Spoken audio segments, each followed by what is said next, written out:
Hello, everybody. How are you guys doing? Today is a fun day, right? Hold on one second. Let me drink some water. Today is a fun day because my sister and I, and I'm talking about Susanna. I don't have a lot of sisters. We are not only business partners for anthologies and publishing, but we are also doing history of Halloween. Happy Halloween to everybody today. So today I have taught Susanna last night. She's a very fast learner on the makeup illusion. So I'm sure you guys have seen the cover of this. I almost say the cover of this magazine, but the cover of this show that I did a makeup on illusion. This was about 5 years ago, maybe I did that. And basically, I told her, hey, why don't we talk about the history of Halloween? Um, and then I will talk about the different ways that culture and people from different regions of the world on how they celebrate the Day of the Dead, right? So I have firsthand experience on a couple of these different types of cultures, and today I'm going to talk about that in here live. But of course, because my sister has a master's in history, I had to tell her, hey, cover the history part and then I'll talk about the rest of the other part. She's the expert, so I'm expanding that invitation from the expert here on history, and she's a history buff. But here's what we're going to do. First of all, I want to invite you guys. Today is the very last day to, okay, join our book. And people always say, hey, how do I go into your TV? This TV is Roku, Amazon Fire, Apple TV, Google Play, you name it, right? And it also goes to my YouTube. My YouTube's about 62,000 right now, trying to grow it. But here's the thing. If you go to the TV, usually I'll charge around 150 for 45 minutes. But if you are in our book already as an author, you actually can get your messages out there for free because it's part of my services for having you be part of Level Up Academy, right? So this book is called Against the Grain: Finding Belonging in a World of Resistance. Look how beautiful this book cover is. My dear sister Susanna created this book cover for our book. The only thing I probably did in here is initiate the whole city thing, and then she went all out. What I'm saying is, she is amazing. So if you're looking for a speaker, if you are looking for somebody to work in your organizations hand in hand with HR in terms of productivity and mental wellness, in terms of belonging, she has a lot of research to back that up. She is the person that you would need to hire for that. So let me know how you want to engage with Susanna Dawn. But here's the QR code. Today, again, is the last day. Let us know. Our first Zoom is going to be this Saturday. And we cannot wait to have you in our direction. Here's another look of that. These are some of the books throughout the year that we have done: Beyond Boundaries, Moving Beyond Boxes. It's all about beyond, right? And Rebel with a Cause and Against the Grain. Now, today, we're talking about Beyond the Grave. No, I was just kidding. maybe, right? So make sure you guys are here. Make sure you guys are asking us questions on what you need from history part, or maybe just add your information in terms of, are you able to celebrate these things, or have you actually celebrated these type of celebration of the death, right? So let me go ahead and bring my sister in. Are you guys okay? First, you're gonna see. Ta-da! Crazy face. Okay, so how it works is this. You actually, if you look at the face just right up front, you see how it looks like my face is getting cut, right? Right here. Looks like it's getting cut. That's what is the illusion. Same thing for here. But we're going to do makeup while we're talking because it's not done. We're going to finish it off today, guys. We're going to finish it off. So it looks like it's getting cut, okay? So here's my sister Susana. Ta-da! All right. So first of all, let's talk about the history. Talk about the history. The fun part, what I love about Halloween is the connection. It all began with the Celts, and then the Celts were Ireland, England, and northern France. And you know me. I have my Forest of Duinbrook, and that's very much a Celtic focus when I look at that forest. So here we're talking about a time where they would celebrate on November 1st, the end of the summer and the harvest and the start of the dark winter time. And it was believed through the Celts that the night before the Celtic New Year, November 1st, was when the lines were more blurred between the living and the dead. So spirits could actually come over into this world, and all the problems that they would have were blamed on the spirits. So they created an event at that point to where the druids would build large bonfires. People would burn crops and animals to sacrifice to their Celtic deities. They would wear costumes of animals. All of this as a celebration and a way to try and stop the ghosts.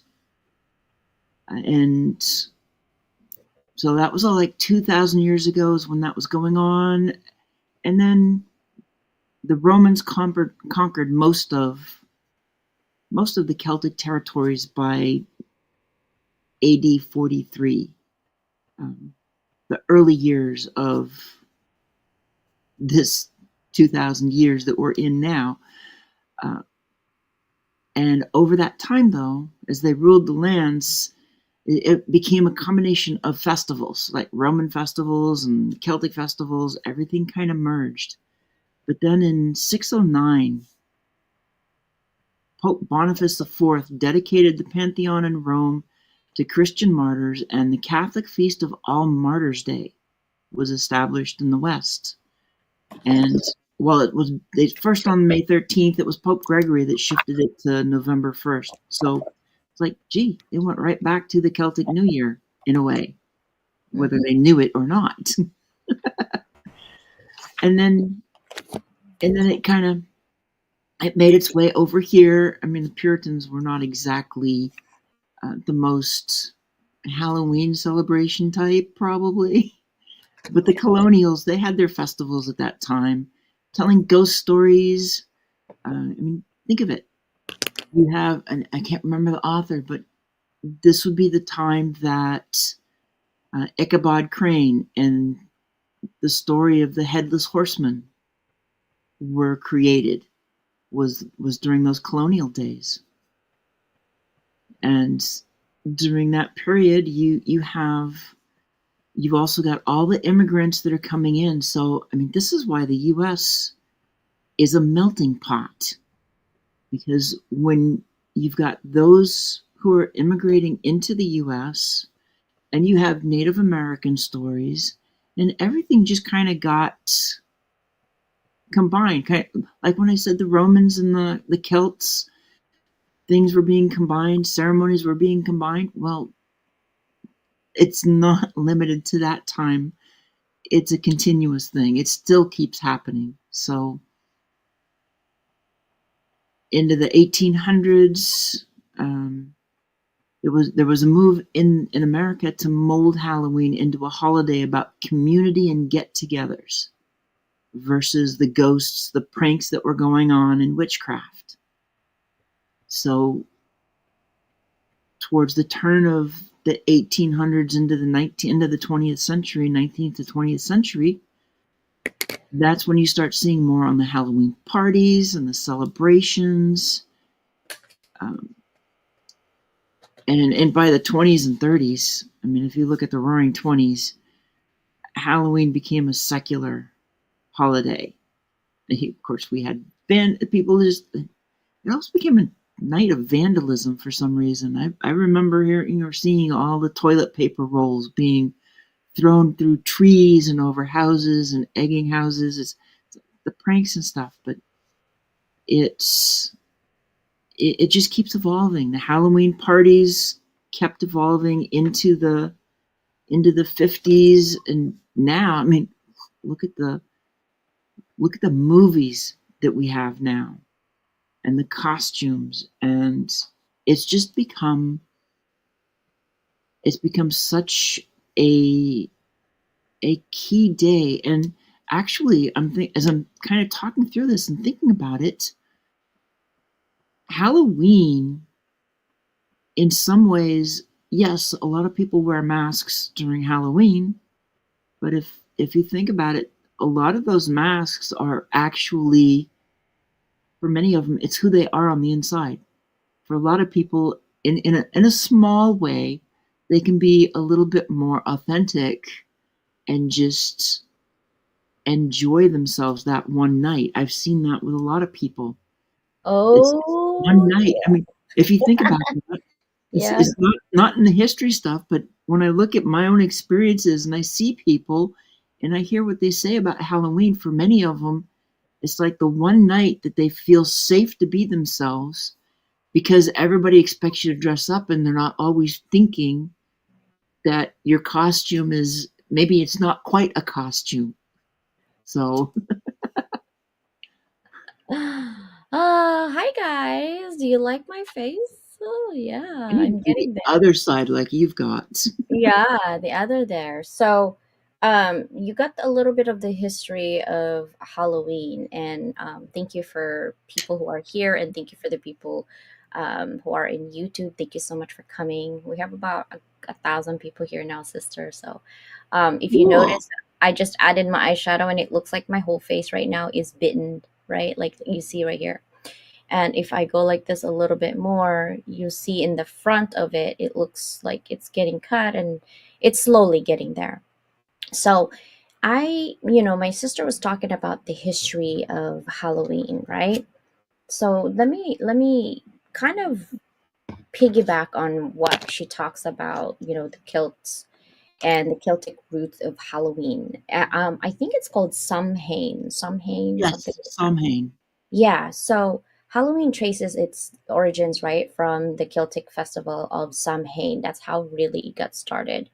And it was celebrated obviously 2000 years ago in what is now called Ireland, the UK, and then northern France, obviously. But the Celts mark Samhain as the harvest and the beginning of winter. Like they're believing, basically saying that it was time when the veil between the living and the dead, what she was talking about, is the thinnest, right? Like somehow, like think of a Venn diagram, like that in between is during the Halloween. So it's more of like the liminal period. It allowed the spirits to roam the earth, and families would honor their deceased ancestors while also wondering or warding off the bad spirits, the malevolent, the entities. They would have bonfires and costumes and offerings. I doubt back 2,000 years ago that their customs was like ours, for sure. I It would was want animal to see how skins. their makeup looks like at that time, right? But as Christianity spread, like what my sister was saying, when that actually took over, some Haynes customs were merged with All Saints Day, All Souls Day, right, in the 8th century. So it transformed some Haynes into a time to remember saints and souls.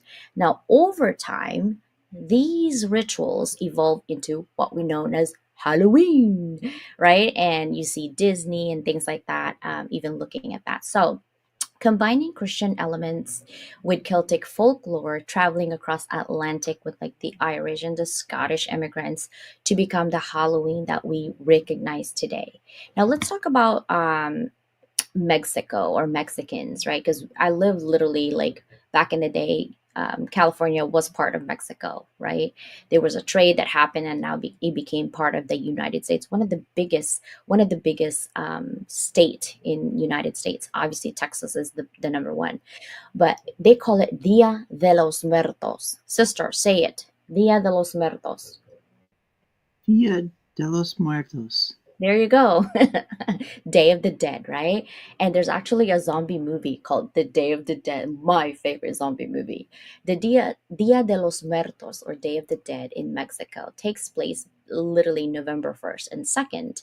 And it's literally a vibrant and joyful celebration because it's rooted in Aztec and Mesoamerican traditions, right? And so indigenous cultures like the Aztecs honored their dead for several weeks, celebrating, I think it's called Meta Quechuchal, the goddess of death. It's kind of crazy how this like history that I've digged up. So Dia de los Muertos is literally distinct, right? It's colorful ofrendas. It's like altars. Like they have little altars that they decorate with marigolds and candles and food and sugar skulls and photos of their deceased family members, right? And then, oh, look at my camera. It's also doing some weird crap. It's because it's Halloween, Halloween, Halloween, Halloween. Okay, guys. So the holiday is characterized by a belief that the dead return visiting the living, with families gathering, remember their loved ones, right? And so when that happens, right, they actually become very iconic representation of the celebration. So if you come here in San Diego, you see a lot of sugar skulls, and it actually is popularized all over. Now you see kids doing like the whole flower skulls, and you see some of the outfit even, your Halloween spirit Halloween. Right? The Mexicans festival literally emphasizes that death is a continuation rather than the end of life. So when they celebrate, they're holding it both in cemeteries and homes to make the departed feel welcome in the world of the living, obviously, because we're still living. Now, kalag-kalag, which is in the Philippines, kalag-kalag means soul, by the way. Sister, can you say kalag? Kalag? Kalag, yes, that is means soul. So in the Philippines, the practice of kalag-kalag, meaning soul, aligns with All Saints Day back in the Celts time. It's also November 1st, not October 31st, but the traditions are very distinct, and it's deeply connected to the Filipino family values, which means they honor the souls of their deceased, their loved ones visiting the cemeteries. Here's the thing: I grew up in the Philippines, I was born and raised there, and we literally decorate, clean up the cemetery, but we have karaoke. We have food, we dance, we have karaoke in the cemetery. And most people will be like, well, that's disrespectful, right? That's disrespectful. Why would you guys do that? We light candles, we offer prayers. After the long prayers, because they're mostly Catholic, they literally have karaoke and food and music and enjoy. It's communal meal, believing that the spirits will join them in their feast, right? And then it's a sense of familiar unity, marks kalag-kalag. And really, the rituals meant to appease the spirits so that they could celebrate continuing their presence in family life, because they believed like when you died, some of the spirits linger, but some of the spirits actually like crossed over. And during that one day of the year, they can come back and celebrate with you. And so that's why they offer food. And even in the Chinese tradition in my house, we actually have like, I think my grandma says 7 or 10 fruits, different kinds of fruits that we offer so that they can have an option.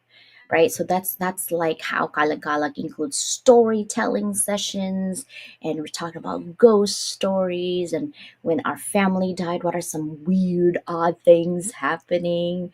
And everybody always shares that. And so that's really what the Filipinos do, right? We kind of like talk about that.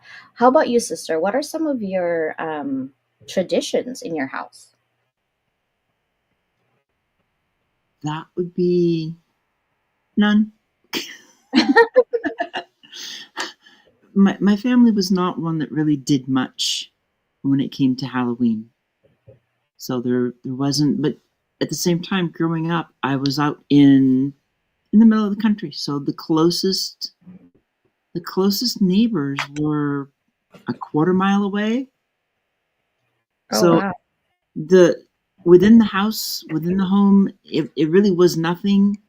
Mom would make sure she had candy in case anybody showed up. Mm-hmm. Um, other than that, the concept of dressing up was not instilled in us. So, like I told you, this is a first. It's always the first, right? Always the first. Here, Do you everything guys is do a at least first. like, give candies to the kids or what? Well, yeah, we do the candy, and then when I had during the at one point when during one of my marriages, I had a daughter who was adopted from China, so um, we would go to the mall as the place to take her and let her kind of do the trick or treat at the stores. But that would have been like 15 years ago. Oh wow. So maybe you and Danielle and myself will go to the stores and bring her kids and pretend they're our kids too, and then we just dress up just cause. That would be fun. Mm-hmm. That's the only way we don't look awkward. Like, what are you guys doing here? We have kids. See, we have 3 kids. Like, borrow Danielle's kids for that purpose. Oh my god, I hope she's not watching. She'll be like, "What are you guys doing with my kids?" Right? Oh my god, Oh, that would be so. it could get even better though. I mean, if we did that, and we throw in the one who's still a little bit bigger but not out of high school. Hey Matt, do you see my face? Does it look cut right? Do you see it? It looks cut. And this one too. And so is Susanna's, right? We haven't even done our lips yet because we're like into this conversation. Matt's laughing. We're at Both the of you halfway got it point. on We got Happy time. Halloween, Susanna. This is getting deep already. Hi, Zion. I have these I love these costumes, right? This is just like paint, brother. It's literally paint and eyeshadows. That's what we're using and makeup because we wanted to celebrate Halloween, but also give historical information about Halloween. Now, let me tell you about Obon. It's the Japan's festival for the dead. And Japan's Obon festival actually is celebrated in August. Actually, not in November, because it is a Buddhist tradition with roots going back over thousands of years, right? It's time to honor their spirits of their ancestors who believe that they return the world from the dead now to the living during this period. Now, Ubon is actually marked by a variety of rituals that they do, including lantern lighting or dancing. It's called Bon Odore, the placing of the offerings, right? And then Toro Nagashi, it's a floating lanterns, is one of the most visual striking costumes where paper lanterns are floated on the rivers or the sea. Now, this symbolized that the spirits return to the other world, right? Family gathers and they still pay respects, they clean their ancestors' graves, and then they invite their spirits home. Ubon emphasizes the gratitude, like how grateful they are to their ancestors, and the intersection between living and the spirit realm during that time. Now, sisters, have you had a lantern lighting yet? I haven't done a lantern lighting. However, in China, I have seen, and it's normally at the beginning of April, the the I think 3 days that they celebrate the dead, and we'll go out to the gravestones and clean them up, put food or favorite things on the graves, and that's their celebration of the family. Hmm. Because I've seen it. I've seen this one firsthand because when I was going over with a spouse, then they were Chinese, so it was seeing essentially going to visit my father-in-law at that time, and so just seeing the way. and every place is different. But when you go to China, pretty much everybody's cremated now, and We don't have room. and everything is in the tombstones are like a four by four, 6 by 6 or something with a foundation and a stone that's etched, and it's designed for family, for the mom and dad. Wow. Yeah. That, see, like I have done a lantern festival here in the States actually. We do it sometime here in California. The problem is that the environmentalist here gets upset because once the lantern obviously is done, there's just trash everywhere on the ocean, right? So they get upset about that, and it's a problem when it comes to environment. Matt and Zion, tell me, how do you guys celebrate Halloween? I'm actually very interested. Like, Zion, I think, is in Lagos, Nigeria. So, how do you celebrate in Lagos, Nigeria? How do you celebrate Halloween? I want to know. I'm going to talk about, and the reason I say that's because this is like my last kind of coverage on Halloween traditions and cultures from other places. So I would like to know how you guys do that. So my last one is the African ancestral celebrations. But this is based on research. I would like to know, you guys, how do you celebrate Halloween, right? In your country, because there's always variations. But from what I've read, African cultures have a very diverse range of beliefs and rituals surrounding death and ancestor worship. So, and like Halloween, like Dia de los Muertos, African traditions are often influenced by animistic and indigenous religious beliefs. They view ancestors as active members of the community who can influence the living. So, for example, I've read that in Ghana, okay, um, the Ga people, they call it the Ga people, hold elaborate funerals and celebrations that honor the dead or the deceased through dance, drumming, and offerings, believing that their ancestors guide them and protect them, right? Provide those protection. And also the Ga intricate fantasy coffins that represents the deceased life and interest, and viewing death as transition to a different plane of existence. And then the Igbo people, this is what I've read. Again, Zion, I would love for you to add to this. In Nigeria, they're called Igbo. They celebrate Ikiji as a time of harvest and ancestors' veneration. So they basically invite spirits to participate in community festivities. And then ancestors are also both the protectors and the intermediaries between the spiritual and, of course, the earthly realms, right? So these rituals really reflect a strong familial connection across generations. So, what I've noticed from this research is that everybody else's tradition is about family and tradition. And then the United States kind of just dressed up and get drunk. Like, Well, it evolved over time. I don't Is know it if we've evolved. well, okay. There was okay, so maybe evolve isn't quite the right word. It changed over time, but because it went from what it was in the Puritan days, which was really ghost stories and pranks and fear of witches and everything, to into the 1800s. Not so much.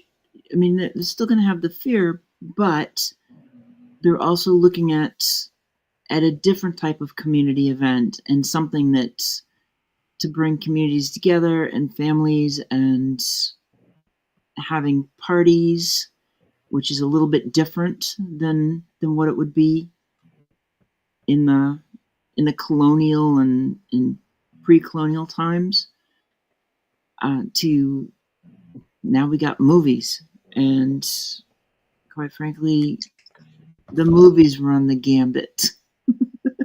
Yeah, it's mostly like the Halloween is like Michael Myers, right? Never Um, watched it. You're the one that's got all the zombie movies, and oh, that's a slasher movie.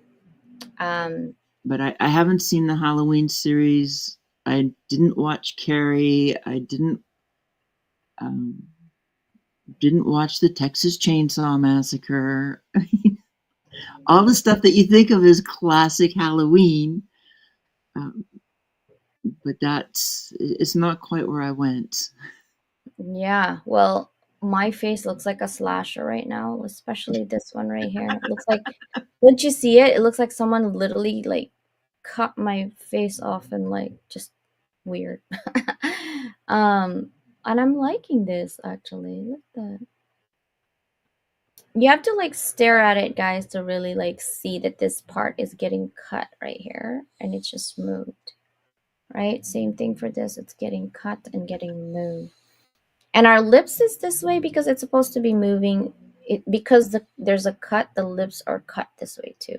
But I think Everything we is need to put, shifting yeah, I think we need to put white on on the the other half part of the that there's no lipstick. yeah, to kind of even the skin tone. Um I would love to know Halloween traditions from other people. Like, what do you guys do in Halloween? Right? I didn't know that's the interest. Oh, okay. I'm not sure what you're referring to because we move on to a lot. Um, Happy Halloween, Sister April.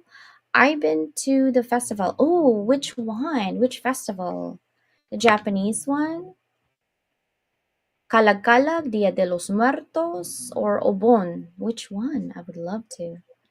Oh, I actually dance at Bon Odori. Oh, wow. Okay, so Japan. That's awesome. Yeah. How was that, by the way? Look at sister. Oh my God, she's here. You didn't hear the part that we're borrowing your kids for the mall, right? So we could dress up? That's literally what we're gonna do. Oh my gosh, happy Halloween, everybody. She's like, I'm listening. Oh no, we're in trouble now, sis. Oh Borrowing well, children without their parents' consent. It's so interesting to hear how different cultures celebrate Halloween. I know, right? Like, I remember even in the Philippines, like growing up, we would have ghost stories a week before Halloween and during Halloween. And then we actually would talk about like the past, like all of these people who actually died, and if they liked certain things like certain foods, we would cook it and put it in there. um, and it's really funny because Filipinos, a lot of us, like a lot of those people who live in the squatter area, they don't have anything. They don't even have electricity, they don't even have food, but they literally like, I feel like after, like during Halloween, they're so happy because they literally could take the food because they we just leave the food, we leave it there and we leave. And then the Chinese usually have the best food preparation. And so over time I've noticed that the Chinese, they put gates on their dead, like they have the biggest like space for the dead, and they put gates and locks when they leave, because people do break in and eat their food, and it's, they really truly believe that that is only for their ancestors, right? So like, why are you touching my food? And then there's like fruits and like traditional Chinese, like some of them fly this food from China to offer to their dead. Not even the living could eat it, only the dead. And so some of the kids get really upset and it's like, Grandma, that's not fair. Blah, blah, blah. Great grandma's dead like 100 years ago. Like, we want to celebrate. And you will get spanked if you say disrespect like that. Like, you will be not eating for a whole day. Because it's a huge tradition, right? It's a huge tradition of Halloween. But I want to know, what are you guys' traditions? And also, what are you doing for Halloween today? Matt says, sometimes I've gone to a couple of haunted houses. which is fun and scary at the same time. But most of the time, I've seen your regular trick or treat door to door. Oh, here's the thing that most people also don't think. Some kids have allergic to are allergies to peanuts, like my daughter. So most people have candy that are mixed, and it was really hard at first, like for my daughter to go trick or treating, and we don't want her because people have a bowl and they grab a candy. Well, if there's lots of peanuts or whatever, so let her wear gloves. Like she's always a princess or whatever, and she always wears gloves. So it's not really hard for her to like be awkward with her friends. So she would grab gloves, and then she is not allowed to eat any of those candy. So I would carry candy on my pocket for her to eat while her friends are eating, because those candies I know are safe. And then when she gets home, we literally dump the candy and read everything to make sure. There was one time, I think we were living in Boston. Some sickos were giving kids like blades on their candy, like underneath they put blades in there. They put top of the needles, like it was horrible. It was actually on the news, so we had to watch for those. So what I did, because I didn't want to stop just because for my kids, so we got a like a zoo gloves, but like I beautify it so that if there's needles or anything in there, it doesn't go through her finger. Um, I mean, I went all out with my kid. Like, I want to make sure they were having fun. We dressed up all the time. My husband actually spends really good money. Some of his costumes are 1,200 bucks. Um, and it's tradition for our kids. Their daddy walks as a zombie. And sometimes I would make movies for him to come. Like that's his favorite. Halloween is his favorite, like traditional, holiday. We celebrate, we put graves in our house. Like right now, we actually didn't do anything this year, but we usually put graves in our house. We would decorate, like music. We spend good money, more than Christmas actually, on Halloween in our house. We are a family that you would consider, like, we want to go all out on our children, but also because we wanted to as an adult to be like kids too. So we celebrate Halloween like that. Another thing that I also see is like some people who are vegan, they want to, I don't want to say ruin the tradition, but literally they would have carrot sticks and celery as a giveaway. Sister, what are some of the candies that you provide people? At this point, it's whatever's cheapest. It's going to be actually the other thing is whatever candy I've got, it's got to Uh-huh. be something I'm willing to eat. What's your favorite candy then for Halloween? Uh, See, Bella can't have it. It's a Bella, baby Ruth. what is it? It's a baby Ruth. Oh, I love Baby I Ruth. love the baby Ruth. Payday is good too. Payday. What's your But see, favorite see, guy? that's my daughter's name now too, is Ruth. Oh, So it's like it just fits. yeah. But the baby So Ruth, the almond joy, and the not so much the Reese's. I mean, I like a Reese's once in a while, the peanut butter cups and such, but not a lot. I can there and maybe it's just because I'm older now. The flavor just doesn't quite seem to be what I remember.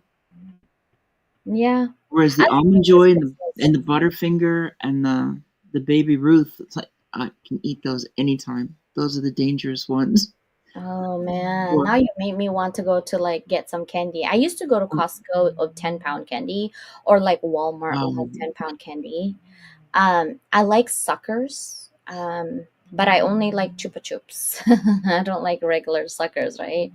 I don't know what it is. So let's, since we're talking about movies, I didn't, Matt's like a slasher movie. I didn't know there was a difference. There's genres and things like that. We have people from Hollywood actually on Netflix right now that does the all the,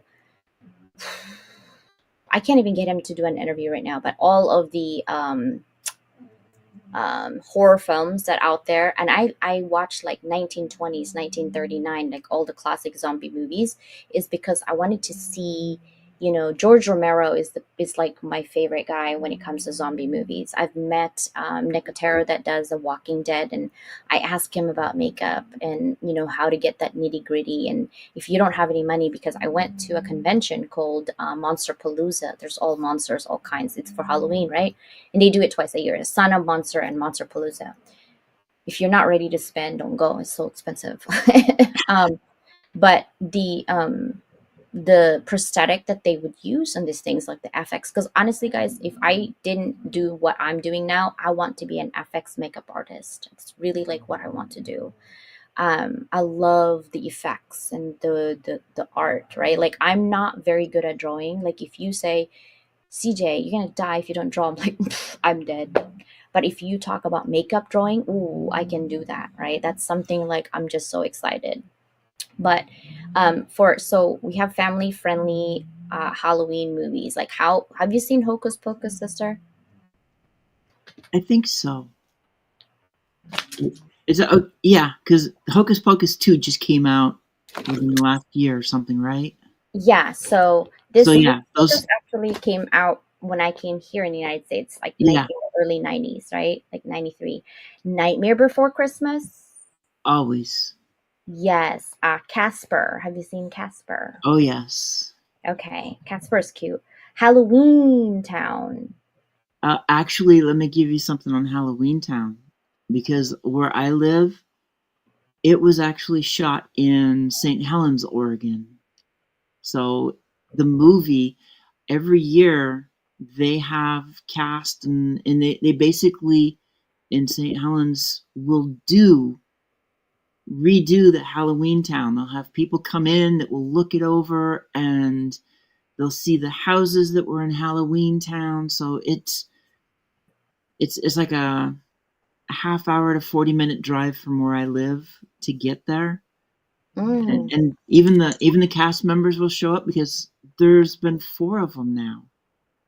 Oh wow. Yeah, Halloween Town, you're right. Coraline. Do you like watch Coraline? I like to watch Coraline. I haven't watched it in a while, but I know you said Bella Let couldn't wait to. Yeah, she did. So here's she dragged me, literally dragged me to the movie theater. And she watched it twice, one with her friends and one with me and her dad.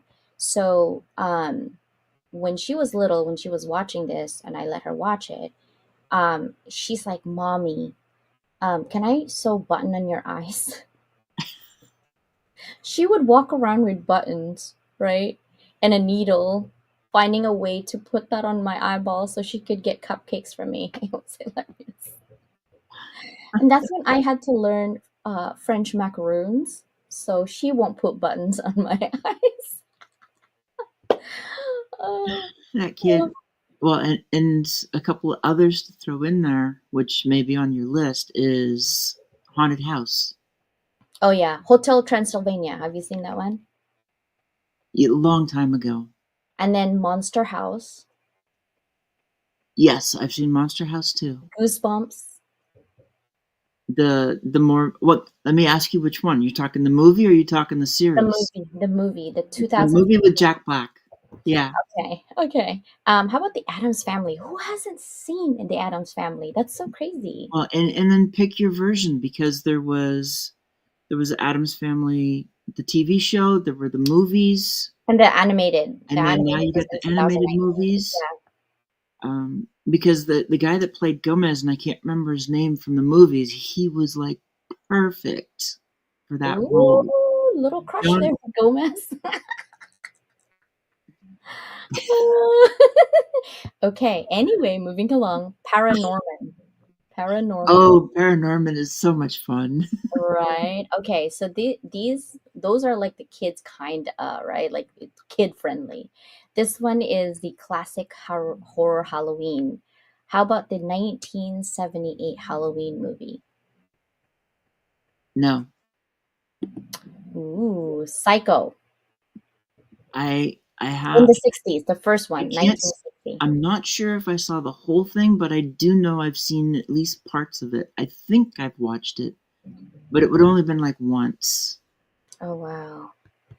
Sister, thank you for doing that. It was really hard for my kid. I had to maneuver things. Like even going to school for her was really hard. So instead, like I've seen moms who have kids who have allergy and they come and they're like demanding that the school have to do this. So I go in the path of least resistance and I try to be inclusive. So what I do is I volunteer as a mom to do the parties so that my kid don't feel like she's special because I have to go do special things for her. So what I do is I would bake cakes or I would make things for everybody that my kid can eat.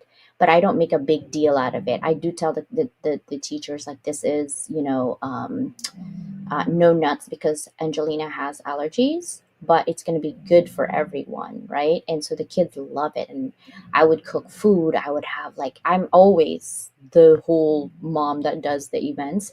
I do events all day long. I enjoy it. I love it. I make things. This is how I realize that I can make little cool stuff.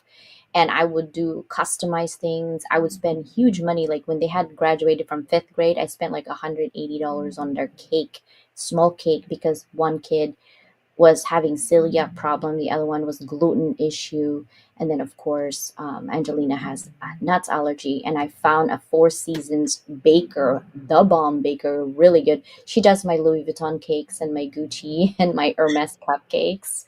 I'm bougie, okay, I cannot help myself. But she does it like in red velvet and banana and like chocolate tiramisu, like she does it all. And it's allergy free, gluten free. Like it's just perfect. And when I eat gluten free crap, like it tastes like paper. I'm like, ooh. But she is so good. The kids love it. So I would spend money for my kids for all of our classmates, right? And so then the parents usually will ask, who's doing the party? And the kids are like, Mom, it's Mrs. Leland. Oh, okay, you can eat. Like she's safe. Like, because I know that I always ask the teacher, who in this kids or parents, your kids have allergies, I'm going to be considerate. And they didn't have to worry about every single party. They didn't have to worry about anything, right? I customized everything, the banners, everything for them. I mean, I went all out of my kids because I know that they're only kids once and I never had parents. So I wish that all of these things that I do for my kids was done with my parents. And I didn't go to work for 10 years to be with my kids, right? And even when I did, I had to do part time to be with them. And now they're still complaining, like, Mom, you don't have time for me anymore. I'm like, dude, you're 20. Like, what? So, like, what do you want me to do with that? Right? So it's so crazy. My family tradition was to make homemade popcorn balls. This was in the 70s. Ooh, That what was a kind of Christmas thing popcorn? too. Yeah, I love that. And Matt's like, yeah, you definitely have to be careful when it comes to basket candy. Yeah, there's some crazy ass people out there. I try and resist no chocolate. I've been focused on my, I don't know if I can do that. No chocolate. Sister, have you seen The Exorcist from 1973? Nope, Night of the Living Dead, 1968. nope, Oh man, you got to. A Nightmare on Elm Street, 1984? nope, Jesus. Friday the 13th, 1980. nope, Frick, we're gonna have to have movie nights. The Shining, 1980. nope, Scream, 1996. nope, Oh my god. Poltergeist, 1982. nope, Carrie, nope. 1976.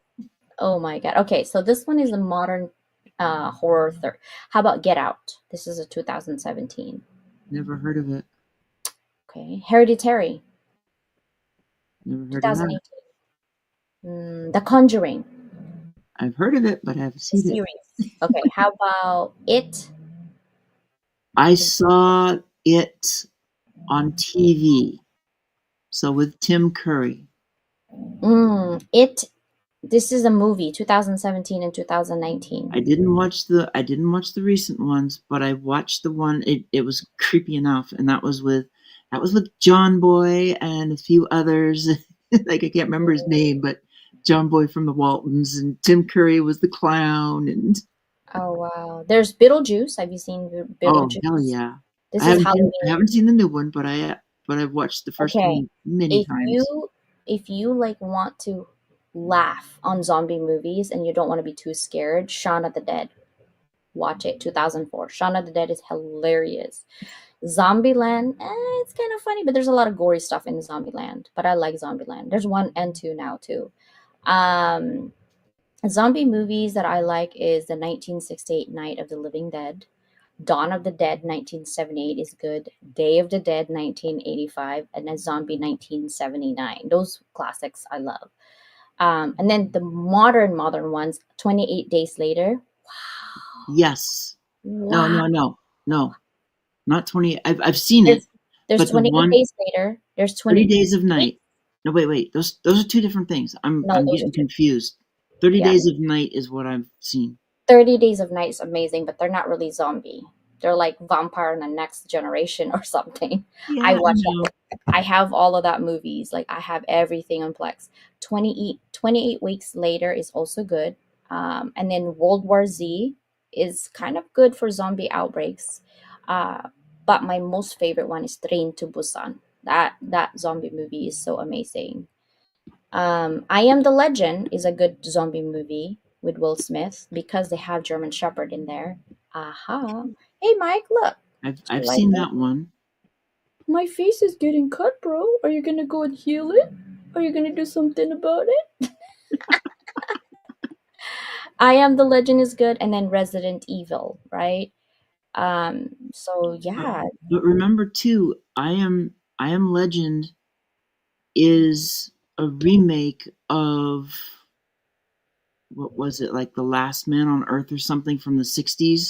Mm-hmm. So it was the same premise, but it was the remake. So it's always interesting too to see how some people do the remakes.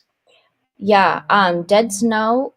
I was kind of taken back by it because it's a horror comedy, like Nazi zombies in the mountains. It's pretty brutal, but I love brutal. I love all the gore. I love like all that. Like it's so crazy because I'm watching their makeup, guys. Like, oh, I can do that. And I'm really enjoying the makeup. Anyway, I didn't think that we could really hit all of the things that we did today, but thank you guys so much for being here. Take a picture because this is me walking around my whole town today, getting lunch, and see what they're gonna say to me. They're like, "CJ, what the Yeah, heck?" me too. I'm gonna do the same thing. You have busted. You moved me beyond so many boundaries. But you are. Well, I'll be honest. You are a good student because I have taught makeup for a while. To some of our locals, like the basic of skincare and makeup. And illusion is actually an advanced makeup because you have to have the capacity to listen well, and then b, you have to make sure that you are um, looking at the tools that you need and what you have already. So I wanted to zoom in just so you could see, guys, that this one right here is getting cut. Right, you see my face, it looks like it's getting cut if you stare at it enough. Like this one is falling down and this one's falling down and my lips are getting cut. Yeah. I have Yeah. to get closer just because I can't see without the glasses. Yeah, I try to zoom into my stuff here. It's so funny.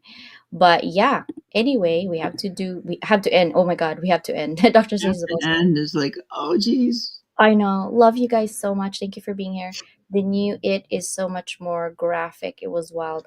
It blew my mind when I saw it and I had to watch it again. Um Matt, Train to Busan. Yeah, try to watch that one. Bye guys. Thank you so much for being here. We appreciate you. See ya.